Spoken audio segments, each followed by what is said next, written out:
Hello guys, welcome to Focus the Test Talk. So today we have question number 19 from IUPM 2021. Now question is, let ABCD be a parallelogram. Okay, let E and F be the midpoints of AB and BC respectively. The lines EC and FD intersect in P and form four triangles: APB, BPC, CPD and DPA. If the area of the parallelogram is 100 square units, then what is the maximum area in square units of a triangle among these four triangles? ठीक है क्या? तो चलो आप इसके solution पे focus करो, और अगर अभी तक आपने चैनल को सब्सक्राइब ना किया है then please subscribe it, hit the notification bell for upcoming videos. Okay, तो यहाँ पे एक पैरेललोग्राम फॉर्म कर लेते हैं. ये हमने पैरेललोग्राम फॉर्म कर लिया, ए बी सी डी. यहाँ पे इसका नेमिंग कर लो ए बी सी और डी. ठीक है, फिर इसके बाद डिस्कशन है कि E and F be the mid point of A B and P C. ये मिड पॉइंट हमने यहाँ पे ई मान लिया और इसका मिड पॉइंट यहाँ पे क्या है, एफ. ठीक है, ओके.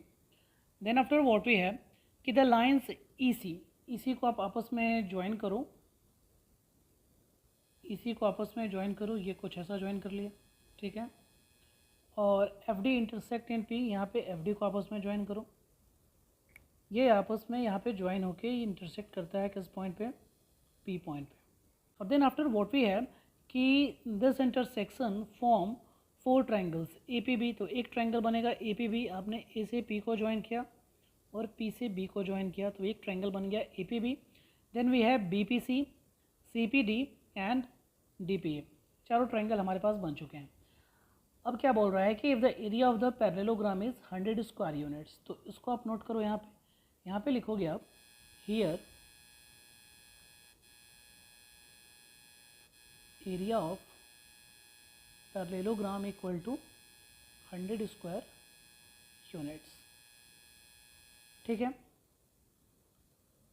और एरिया ऑफ पैरेललोग्राम होता क्या है ये तो क्लियर है कि इसको आप जानते हो, ये होता है बेस इनटू हाइट. ठीक है, so here E is the mid point of A B, then area of this triangle A P E and triangle B P E, ये दोनों का एरिया तो सेम ही होगा. अगर ये मिड पॉइंट है तो क्यों सेम होगा, क्योंकि ये पी वर्टेक्स जो है इस दोनों ट्राइंगल के लिए तो सेम ही है ना, और यहाँ से हाइट भी इक्वल ही होगा. सिमिलरली यहाँ पे भी अगर एफ मिड पॉइंट है तो ये एरिया अगर बी है तो ये भी बी होगा. सी पी एफ और बी पी एफ इन दोनों का एरिया सेम होगा. ठीक है, अच्छा यहाँ पे आप एक चीज़ नोट करो, आप ऐसा लिखना चाहो अगर area of triangle E C B, तो इस ट्राइंगल से ये सी वर्टेक्स से इस बेस पे जो हाइट अगर होगा, हाइट को अगर आप एज्यूम करते हो एच, तो यही हाइट तो इस पूरे पैरेललोग्राम के लिए भी होगा ना. तो इसका एरिया क्या होगा, equal to 1/2 into base into height, यानी ई बी इंटू एच. और ई बी क्या है, ई बी तो इस पूरे ए बी का हाफ ही है ना, और इक्वल टू आप यहाँ पे क्या लिखोगे 1/2 इंटू ए बी बाई 2 और इंटू एच. ठीक है, इस ए बी इंटू एच के लिए आप क्या लिखोगे, यही तो है ना बेस इंटू हाइट, जो कि किसके बराबर है, 100 स्क्वायर यूनिट के बराबर है. यानी दिस विल बी 1/4 इंटू 100, यानी ये ख़त्म होके क्या आ गया 25 स्क्वायर यूनिट. ठीक है, ये कौन सा एरिया आया, area of triangle E C B. और area of triangle E C B में क्या है, ये ए है और ये बी और ये बी. यानी आप यहाँ से ये लिखोगे, आपके सामने एक इक्वेशन मिलेगा A plus 2b equal to 25 square unit. ठीक है, इसे आप कुछ ऐसा नोट करो, ये आपका हो गया इक्वेशन 1. अच्छा, सेम ऐसा ही बिहेवियर हम करेंगे इस वाले ट्रायंगल पे. आप फोकस करोगे तो ये क्या है, area of triangle D F C. तो यहाँ भी तो एफ मिड पॉइंट ही है ना, तो सेम यहाँ भी वही लॉजिक लगेगा कि यहाँ वर्टेक्स के जो हाइट होगा वो सेम होगा. यानी ये भी आ जाएगा p plus B equal to 25 square unit.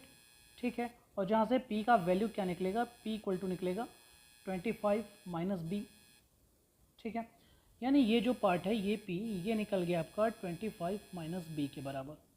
ठीक है, अच्छा अब यहाँ पे क्या करते हैं कि इस p वर्टेक्स से एक हाइट को एज्यूम करते हैं जो इस ए बी बेस पे है, जो कि किसके बराबर, h1 के बराबर. और इसी हाइट को आप आगे की तरफ प्रोड्यूस करते हो जो इस डी सी बेस पे जाता है, जो किसके बराबर, h2 के बराबर. और यहाँ पे ये h1 प्लस h2 ये किसके बराबर है, ये h के बराबर है. कौन से वाले h, तो इसके बराबर है. ठीक है क्या? तो चलो इसी को हम अज्यूम करके यहाँ पे क्या लिखेंगे, area of triangle A P B plus area of triangle यहाँ से ये वाला ट्राइंगल डी पी सी। तो दिस इक्वल टू क्या लिखोगे, यहाँ पे लिखोगे आप 1/2 इंटू बेस यानी ए बी इंटू हाइट यानी h1 प्लस यहाँ से लिखोगे 1/2 into D C into height क्या h2। और ये डी सी और ए बी तो आपस में बराबर ही है ना, पैरेललोग्राम है तो अपोजिट साइड तो इक्वल ही होगा, यानी 1/2 इंटू ए बी और या डी सी ये दोनों सेम है तो ये कॉमन निकल जाएगा। यानी यहाँ पे कुछ ऐसा आ जाएगा 1/2 इंटू ए बी, ये कॉमन निकाल लिया आपने, और यहाँ पे h1 प्लस h2 तो ये कितने के बराबर आ गया, ये आ गया आपका 1/2 into A B into h1 plus h2 किसके बराबर, h के बराबर। और ये फिर से वही बन गया, बेस इंटू हाइट कितने के बराबर है ये 1/2 इंटू 100 यानी क्या आ गया 50 स्क्वायर यूनिट्स। ठीक है, तो इस दोनों ट्रायंगल का एरिया का सम कितने के बराबर, 50 स्क्वायर यूनिट्स के बराबर।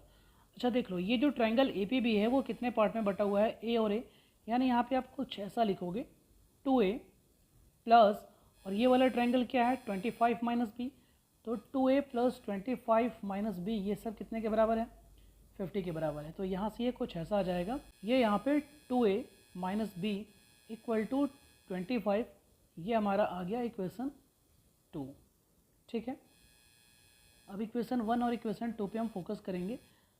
ये है a plus 2b equal to 25 और यहाँ पे है 2a minus B equal to 25। तो क्या करते हैं कि 1 प्लस 2 इंटू 2, तो ये क्या आएगा, इक्वेशन 1 है हमारा a plus 2b equal to 25, उसे आप यहाँ पे नोट कर लो, a plus 2b equal to 25, और इक्वेशन 2 में आप 2 से मल्टीप्लाई करोगे तो ये आएगा 2 2 ज़ा 4a minus 2b equal to 50। ये दोनों कुछ ऐसा आ जाएगा, ये दोनों कैंसिल हो, this will B 75 and this is 5a। तो यहाँ से a का वैल्यू क्या आ गया, a का वैल्यू आ गया 15। ठीक है, ये a का वैल्यू 15 आया। सिमिलरली इसी के अकॉर्डिंग आप क्या लिख लोगे कि by 1 a plus 2b equal to 25, तो b इक्वल टू आएगा 25 माइनस a बाई 2 यानी ये 5, that is b equal to 5। ठीक है, a और b का वैल्यू हमें मिल चुका है। अब एक एक करके सारे ट्रायंगल का एरिया हम पता करते हैं। ये जो ट्रायंगल है हमारे सामने, सबसे पहला ट्रायंगल कौन सा बना हमारे सामने, ये ट्रायंगल जो बना हुआ है सबसे पहला है ए पी बी। तो ए पी बी का एरिया क्या है 2a, तो आप यहाँ पे लिखोगे area of triangle A P B, ये कितने के बराबर 2a, 2a यानी 2 इंटू 15 यानी आया 30 स्क्वायर यूनिट्स। ठीक है, अच्छा फिर उसके बाद हमारे सामने ट्रायंगल है बी पी सी, तो बी पी सी का एरिया आप क्या लिखोगे, area of triangle B P C this equal to B P C. Area of triangle को हम ऐसे भी लिखते हैं। ठीक है, तो दिस विल बी व्हाट, तो बी पी सी का एरिया क्या है 2b यानी 2 इंटू 5 यानी 10 स्क्वायर यूनिट्स। ठीक है, फिर उसके बाद है हमारे सामने ट्रायंगल सी पी डी, तो सी पी डी का एरिया क्या है 25 माइनस बी है, आप यहाँ पे लिखोगे area of triangle C P D, तो ये है 25 माइनस बी यानी 25 माइनस बी का वैल्यू 5 यानी आ जाएगा 20 स्क्वायर यूनिट्स।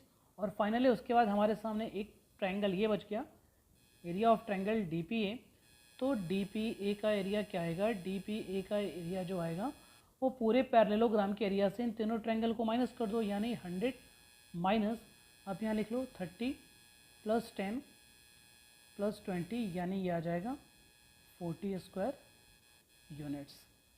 ठीक है, अब हमसे पूछ क्या रहा था, हमसे पूछ रहा था कि what is the maximum area in square units of a triangle among this 4 triangles. तो क्लियर है कि यही वाला ट्रायंगल है ना, ट्रायंगल डी पी ए, तो यहाँ पे तो यही आ जाएगा ना कि triangle D P A have maximum area. Okay, so I hope ये आपको समझ में आ गया होगा। वीडियो अच्छा लगा हो तो इसे लाइक करें, शेयर करें, चैनल को सब्सक्राइब करें। कोई कन्फ्यूज़न हो तो कमेंट ज़रूर करें। मिलते हैं अगले वीडियो में। Thank you.